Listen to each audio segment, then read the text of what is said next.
Donc on a le mental, et moi j'aime bien situer en bas le cœur.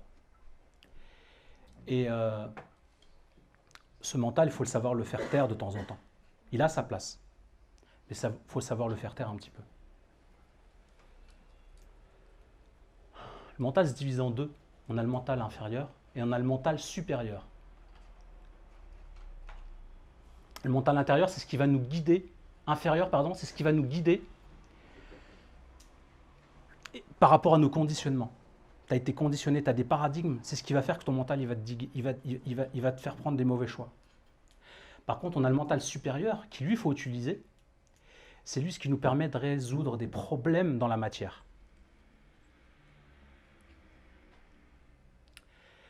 On a le cœur, c'est le seul organe qui est capable de discuter et d'envoyer des messages au cerveau. Il regroupe environ 40 000 neurones, ainsi que tout un réseau de neurotransmetteurs. Vous savez, hein, on n'a pas qu'un seul cerveau, on en a 3. Vous saviez ou pas? Ok. Le cerveau là-haut, mental, on a le cœur, et on a dans les intestins.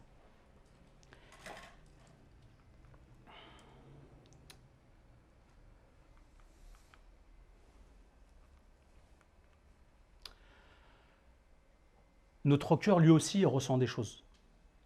Lui aussi, il nous donne des informations.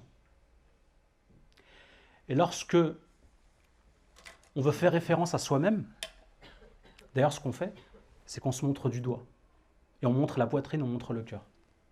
Donc il y a des choses instinctives en fait qui se passent, mais auxquelles on n'est pas alerte. Et on a tendance à minimiser un petit peu la place du cœur. On pense qu'il est juste là pour pomper du sang et faire qu'on ait envie, tout simplement. Comment on fait pour voir avec le cœur? Ah, elle est là la question.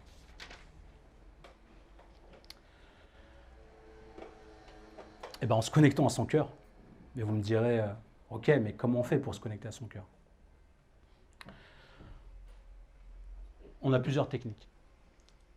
La première, c'est l'intention. Tu dois avoir une intention précise de ce que tu veux. Si tu ne sais pas ce que tu veux, bah, tu ne pourras pas forcément te connecter à ton cœur. Parce que tu vas être flou en fait.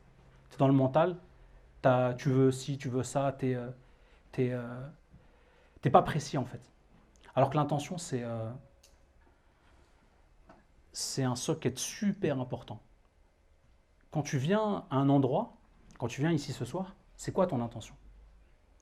Ton intention, c'est d'apprendre des choses. C'est le titre qui t'a interpellé. C'est il n'y avait rien à faire vendredi soir, alors t'es venu, il y a de la lumière.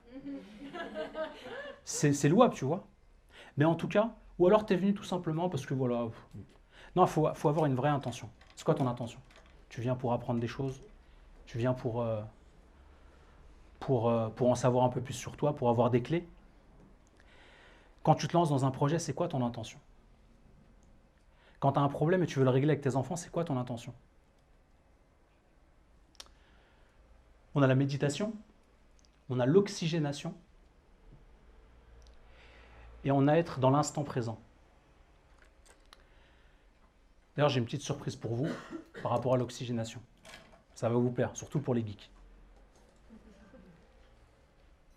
Donc veillez à avoir une intention claire.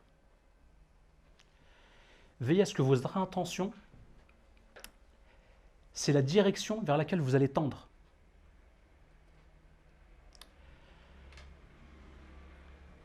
Une intention, il faut la formuler en 5 mots. En 5 mots, comme ça permet d'avoir quelque chose de précis, mais pas trop spécifique, et pas trop, comment on dit, pas trop général, quoi, pas trop spécifique, et pas trop, j'ai oublié le mot, générique. Après, votre intention, vous devez la prononcer, vous devez la ressentir dans les tripes, vous devez la porter, et vous devez la visualiser. Et si tu as une intention juste dans ta tête, juste dans le mental, en 2 minutes, tu l'auras oublié. Tiens, j'ai l'intention d'appeler quelqu'un. Tiens, j'ai l'intention de finir un truc. Hop là, tu passes à un autre truc et ça y est, c'est parti. Non, tu dois te poser quand tu as une intention. Tu dois te poser et tu dois faire un petit peu ce qu'on a dit précédemment. Donc, d'ailleurs, j'ai perdu les mots, mais c'est ça en fait. Tu ne dois pas être trop spécifique et trop générique. Parce que si tu es spécifique, tu retournes dans le mental. Tu dis, oh là, je veux ci, je veux ça, mais après tu es trop spécifique. Quand tu es trop générique, tu n'es pas assez précis. Ça te laisse trop un choix de possibilités derrière qui font que ça va t'emmener ailleurs et ça va te distraire, ça va détourner de ta réelle intention. Tu peux me donner un exemple d'intention trop spécifique et un de trop générique? Par exemple, quelqu'un qui a un problème avec ses enfants. Et il essaie de régler le problème, et je lui dis, c'est quoi ton intention? Elle me dit, ouais, mon intention, c'est mon gamin il gueule, non, je rentre de l'école, mon intention c'est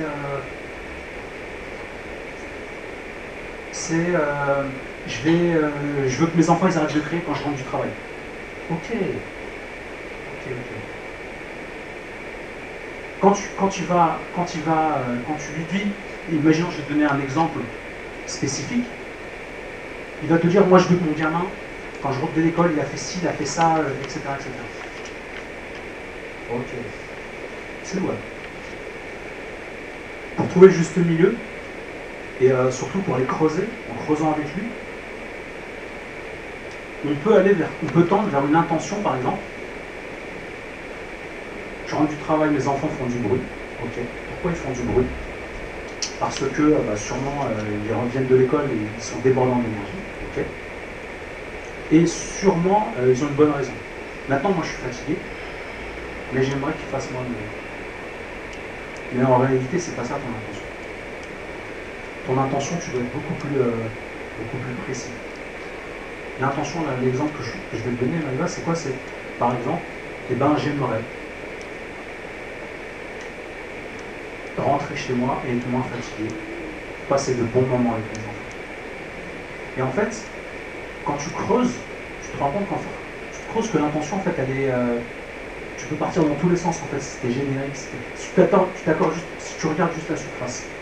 Et quand tu creuses, tu vois qu'en fait l'intention elle est beaucoup plus profonde que ça.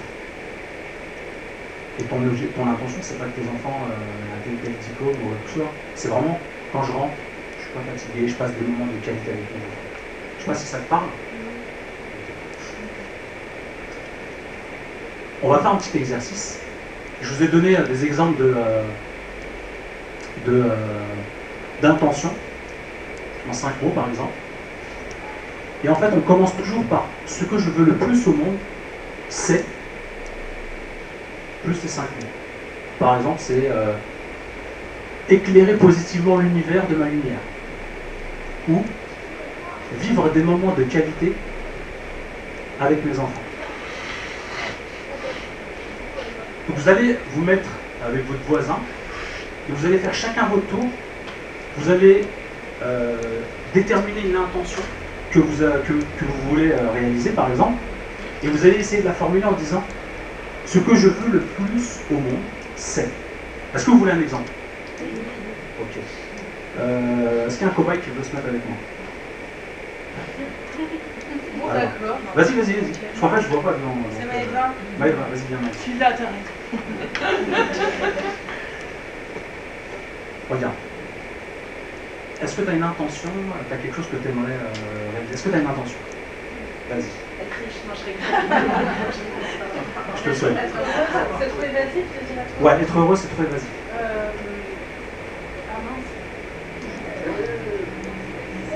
Essaye de trouver quelque chose qui a un rapport avec ta famille, tes enfants, être riche, ton boulot. Qui regroupe tout. Non, dans un de ces domaines-là. Par exemple, un exemple, ça pourrait être mon intention, ce que c'est,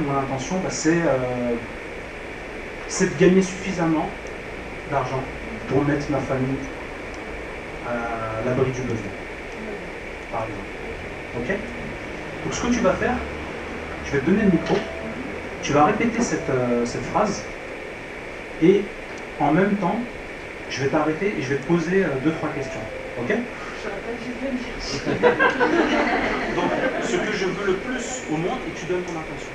Ce que je veux le plus au monde, c'est réussir professionnellement pour mettre à l'abri tous les gens que j'aime. Inch'Allah. Est-ce que tu peux, à l'intérieur de toi, imaginer quelle forme ça aurait, une image, une couleur, et un objet? C'est blanc. C'est blanc. Waouh. Est-ce que tu peux répéter ça en t'imaginant cette couleur blanche? Ferme les yeux ou pas? Si tu veux, t'es pas obligé, mais si tu veux, vas-y, ça peut t'aider. Ce que je veux le plus au monde, c'est réussir professionnellement pour mettre à l'abri, pour mettre bien tous les gens que j'aime. Ok. Est-ce que, maintenant, tu pourrais faire un geste, un bras levé, t'inquiète, un geste somatique qui pourrait représenter ton objectif, ton intention. Quelque chose qui pourrait le représenter. Je vais faire un truc bizarre. Je vais faire ça. Vas-y. Je dis en même temps. Alors, fais-le déjà. Waouh, Je le dis comme ça. magnifique. C'est exactement ce que je voulais comme exemple. Ah ouais? C'est dans cet ordre-là. Alors, tu vas répéter maintenant ton intention, ce que je veux le plus au monde.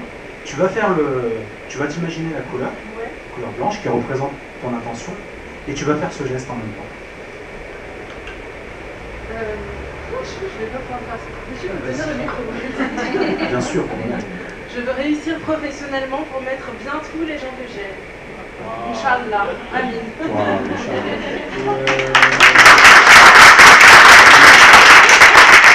Je te remercie, Maïva.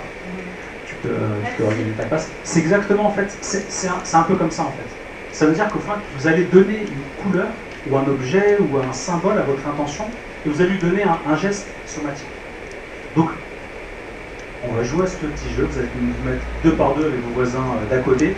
Là, ça marche pas avec ceux qui ont un mur. Et je vous laisse, allez, je vous laisse 2 minutes, 2 minutes et demie chacun, et vous le faites chacun à votre tour. Pour ceux que c'est pas clair, vous me dites, je répète, et puis vous faites, puis je vais passer un petit peu dans les rangs.